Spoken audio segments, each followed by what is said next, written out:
พี่น้องเนาะกะทักทายสบายดีเนาะสบายดีและสวัสดีพ่อแม่พี่น้องเอฟซีที่หักแพงเบิดสุขุสู่คนพี่น้องเลยตอนนี้กะบรรยากาศฝนตกคือเก่าพี่น้องเนาะฝนตกคือเก่าพี่น้องเลย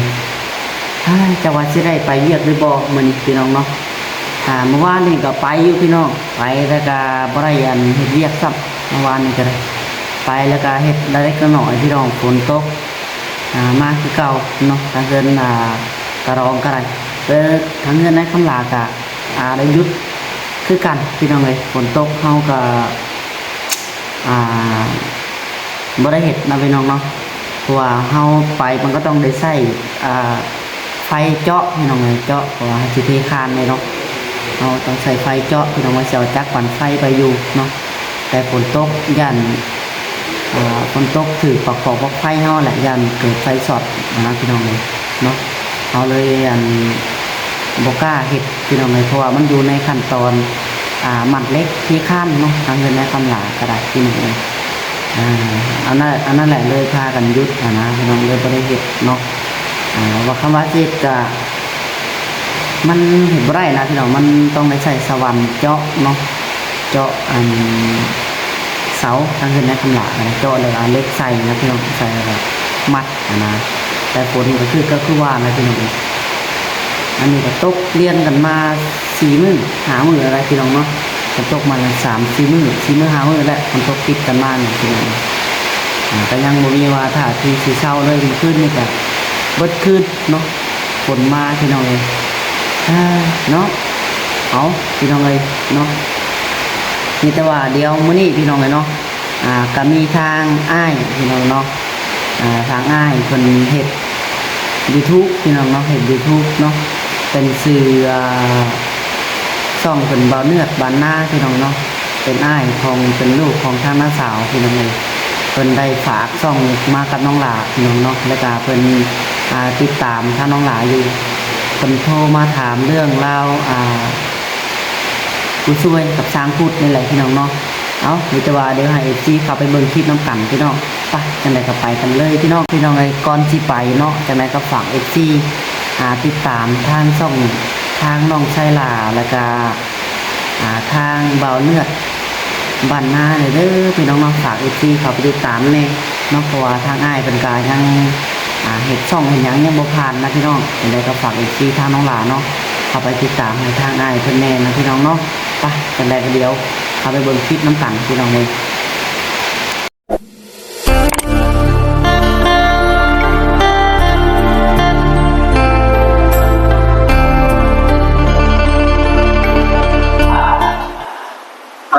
พี่น้องเนาะเปิดคลิปเปิดภาพมาพ่อกับป้าเนี่ยอีกคือเก่าเนาะพี่น้องเนาะยินดีต้อนรับความสู่สองของบ้านเนี่ยบ้านนาคือเก่าเส้นเก่าเส้นเคยเส้นเก่าเส้นเดิมพี่น้องเนาะก่อนไปชมคลิปพี่น้องกับทักทายสบายดีสวัสดีพ่อแม่พี่น้องกันเบิดทุกคนพี่น้องเนาะว่าจะเป็นพี่น้องฝั่งไทยฝั่งลาวหรือทางต่างประเทศพ่อแม่พี่น้องเนาะก็ยินดีต้อนรับเข้าสู่ช่องของบ้านเนือบ้านนาอีกแล้วพี่น้องเนาะวันนี้พี่น้องเดี๋ยวบ้านเนือกะจีโทรหาน้องละพี่น้องเนาะโทรหาน้องละอยากถามรายละเอียดประชาชนนี่บ้านเนือแชทหาเพิ่นแล้วพี่น้องเนาะตอนนี้อยากถามรายละเอียดเรื่องราว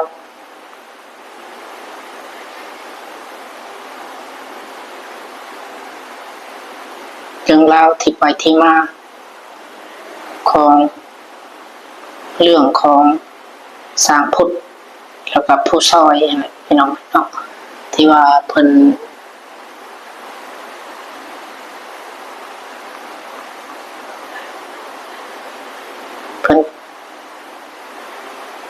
ก่อเหตุอะไรพี่น้องก่อเหตุกันเรื่องอย่างพี่น้องเนาะเดี๋ยวก็เนี่ยกระสิโทรหาน้องหลาแล้วก็ไปพังนำกันเนาะพี่น้องเนาะพังจากปากของน้องหลา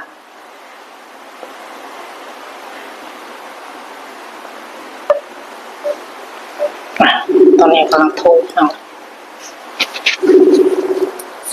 เอ่อฮัลโหล ฮัลโหล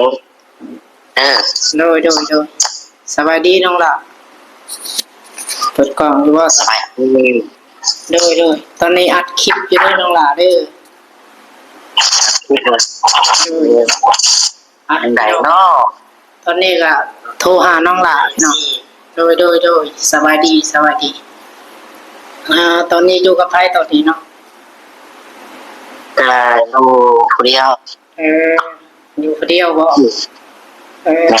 ทั้งป้าทั้งลุงเขานอนหน้าบ่หรือว่าจังได๋นอนคนเดียวน อนอยู่หน้า เออมื้อนี้ได้โทรหาน้องหลาเนาะตอนนี้น้องหลาเปิดคลิปอยู่บ่ ฮะ ตอนนี้น้องหลาเปิดคลิปอยู่บ่วะ บ่ได้เปิด โอ้บ่ได้เปิดเนาะมื้อนี้ก็มีเรื่องราวอยากถามน้องหลานะเพราะว่าเห็นในคลิปน้องหลาเนาะเขาลงไป ไม่ได้ ที่ว่า มันเกิดเหตุที่ว่าผู้อันนั้นน่ะนะผู้ซอย อ๋อผู้ช่วยนะ โดยอยากผู้หรือ ผู้ช่วยกับการพูดนะ โดยแม่นเป็นจังไดคือว่าเหตุกันขนาดนั้นเนาะ ก็บ่ฮู้คือกันเนาะเห็นเขาเจ้า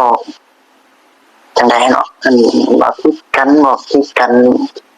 เรื่องอันนี้นะคิดกันเรื่องว่าเมียมีชู้นะ โอ้ น้อยง่ายคือแบบคนแบบเป็นสิ่งเสพติดก็ว่าแม่น โอ้ เสพแหละเกินขนาดและร้อนและคิดร้ายตามที่เฮาเบิ่งเด้อ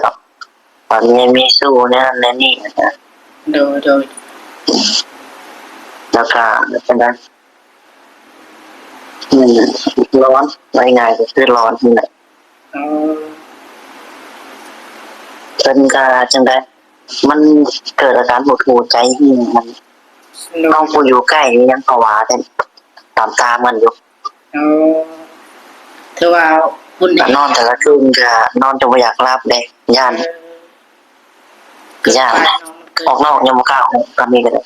โดย เอาเงินใกล้ติดกันเลยนะ โดยวันนี้การในคลิปของน้องหลาอยู่ตอนแรกนะแต่เบิ่ง มัน ตอนแรกเห็นน้องหลา แบบ